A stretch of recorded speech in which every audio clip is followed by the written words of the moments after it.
नरसिंह मेहता राग केदार गाते थे और केदार राग में भी ठाकुर जी को सुंदर सुंदर भाव बना करके सुनाते थे। ठाकुर जी अपनी माला ढीली कर देते थे। नरसिंह मेहता ने किसी से बहुत पैसा उधार ले रखा था। सेठ जी ने आकर के कहा, हे नरसिंह मेहता हमारा पैसा चुकाओ।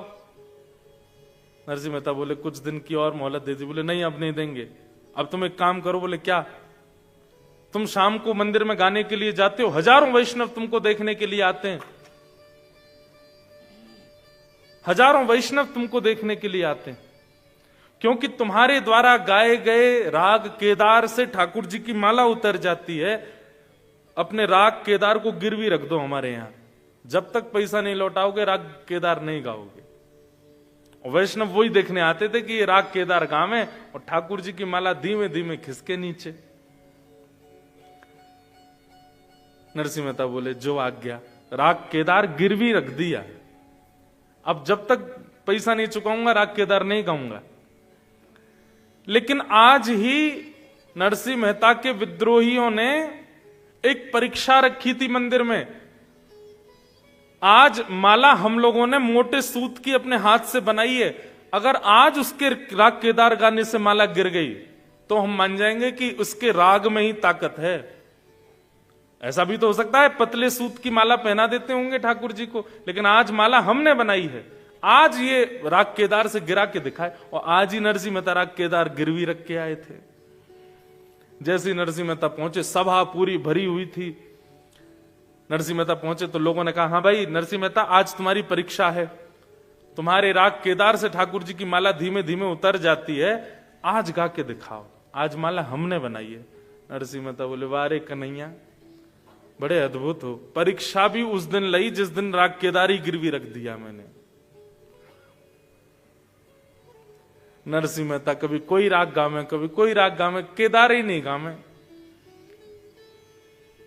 सब लोग बोले केदारो गाओ, केदारो गाओ। अब नरसिंह मेहता बोले कैसे गाऊं? वो सेठ जी का आदमी एक खड़ा था नजर ताक के, बोले अगर तेने केदार गाया तो तेरा घर परिवार सब ले लेंगे हम, गिरवी रखा है तेने। नरसिंह मेहता ने नेत्र बंद करके कहा, ठाकुर जी मुझे प्रतिष्ठा सम्मान की इच्छा नहीं है, पर मेरे गाने से आपकी माला धीमे धीमे नीचे होती है तो कितनों का विश्वास प्रगाढ़ होता है आप पर।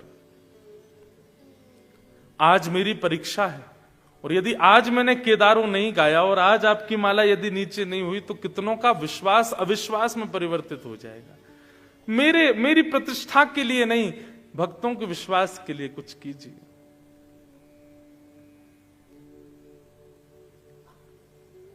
एक रूप में तो ठाकुर जी मंदिर खड़े थे, दूसरे रूप में ठाकुर जी नरसिंह मेहता का रूप धारण करके गए और उस सेठ जी के यहां जाकर के जितना उसका पैसा था सब दे दिया। बोले सुनो राग केदार हमारा मुक्त करो।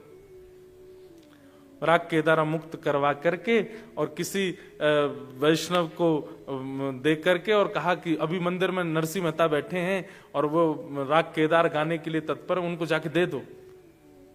तभी किसी ने जाकर के वो पर्ची दी, उसमें लिखा था राग केदारा मुक्त हुआ और उनके सिग्नेचर थे सेठ जी के। तुरंत जैसे ही गाया नरसिंह मेहता ने राग केदार, गाते ही ठाकुर जी की मोटे सूत की माला भी धीमे धीमे धीमे धीमे उतरने लगी और हजारों लोगों का जो विश्वास था ठाकुर जी के प्रति और प्रगाढ़ हो गया। पर नरसिंह मेहता बोले ये मेरा राग मुक्त कैसे हुआ? पैसा तो जमा किए नहीं मैंने। दौड़े दौड़े सेठ जी के पास गए। सेठ जी आपने बड़ी कृपा की, हमारी लाज रखी। सेठ जी बोले नहीं नहीं लाज क्या रखी, आपने पैसा चुका दिया तो हमने भी मुक्त कर दिया। बोले हमने कब चुकाया? बोले आप आए थे, आप यहां बैठे भी थे और आज आप थोड़े क्रोध से में बैठे थे, दोपहर में इतना क्रोध में मैंने आपको देखा नहीं। नरसिंह मेहता बोले मैं तो मंदिर में बैठा था, फिर कौन आया? ठाकुर जी आए थे। ठाकुर जी नरसिंह का रूप धारण करके गए। तो सोचो वंदन भक्ति जिसके चित्त में है उसके लिए ठाकुर जी कहां तक पहुंचते। वंदन भक्ति के लिए एक ही उपाय है, पिछली 5 भक्ति जो हैं वो प्रबल रूप से सुदृढ़ होनी चाहिए। श्रवणम कीर्तनम विष्णु स्मरणम पाद सेवनम अर्चनम वंदनम। अगले वर्ष जब हम नायरोबी आए तब तक कुछ वैष्णव जो आप लोगों में से जिन्होंने 3 दिन कथा अटेंड करी, खूब भाव से की, और जो चाहते हैं कि ये नवदा भक्ति उतरे हमारे अंदर, कुछ लिखिएगा ठाकुर जी के लिए छंदबद्ध होकर के। और ऐसे नहीं कि बैठ गए आज से ही हो जाएगा, कल से लिखना प्रारंभ कर दोगे, ऐसा नहीं होगा। कोई कवि बैठा हो तो कुछ कह नहीं सकते हम। थोड़ा थोड़ा भाव बनाइएगा उसमें, थोड़ा थोड़ा चिंतन किया कीजिएगा लीलाओं का, अपने ठाकुर जी का श्रृंगार करके फिर विचार किया कीजिएगा आज ऐसी पोशाक क्यों है, आज ऐसा श्रृंगार क्यों है, और फिर उस पर चिंतन करके कुछ लिखिएगा, प्रकट होगा भाव। वंदन भक्ति, वंदन भक्ति का एक रूप तो है कुछ पद निर्माण या भक्त कीर्तन निर्माण करके ठाकुर जी को श्रवण कराना। अच्छा, एक चीज इस पर विशेष ध्यान रखना, फिल्मी तर्जों पे मत बनाना।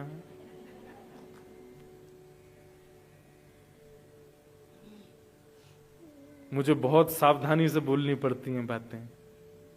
पता चली कि कोई फिल्मी गाना था, उस पे ही आपने बना दिया, ऐसा नहीं कीजिएगा।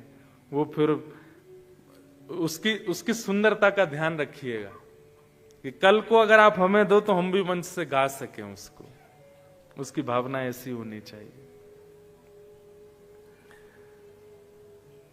वंदन भक्ति, वंदन भक्ति का दूसरा रूप क्या है? ठाकुर जी के सन्मुख जाकर के